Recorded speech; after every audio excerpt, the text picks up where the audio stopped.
Kaixo, ongi etorriak, esferaren volumenaren formula ez dut oraindik jarri. Egingo dudana izango da, azaldu nola aurkitu daiteke formula. Eta gero, formula jakinda oso azkar kalkulatu daiteke volumena. Hemen ditut, alebinek erabiltzen dituzten bi eskupilota. Oso xaburrak dira, ez dute min askorik egiten, eta goazen pentsatzea neurtu dugula diametroak 6 cm dela. Zein da bere volumena? Orduan, egingo duguna izango da formula teatzeko ondorengo hau. Pilota hau sartzen badut urez betetako zilindro batean, ze gertatuko da? Ura ateara egingo dela, ezta? Orduan, goazen pentsatzea sartzen dugula. Pilota barruan sartzen denean, ikusi dugu bezala, ura atea egiten da. Gero, pilota ateatzen badugu, zenbat ur geldituko da hemen? Zenbat da gelditzen dena? Hoi da, galdera. Gelditzen da, eren bat. Gelditu badin bada, eren bat, zer esan nahi du? Pilotak bi eren okupatu duela. Orduan, da, zilindro honen bi eren. Eta hori nola kalkulatuko dugu? Horrela.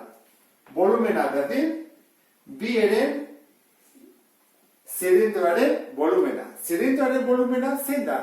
Azalera, bider altuera. Orain, zein da zilindroaren azalera? Horra, oinaren azalera. Badakizue, ze forma dena, ezta? Zirkulo batena, oida, pi, R berbi. Eta zein da altura?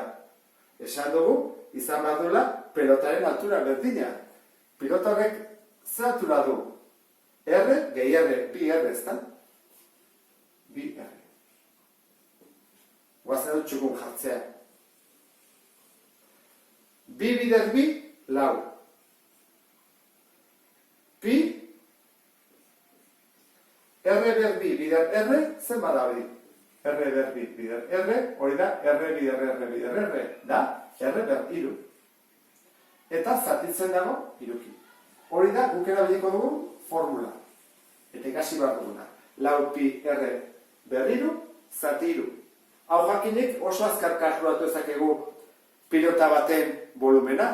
Egin behar duguna da R-ren ordez, erradioaren ordez, ordezkatu zenbakia. Eta kalkulatzen dugu berehala. Egingo genuke horrela, lau bider pi bider. Zein da erradioa? Iru, ezta? Ze diametroaren bada 6, erradio erdia. Iru berriru, zatiru.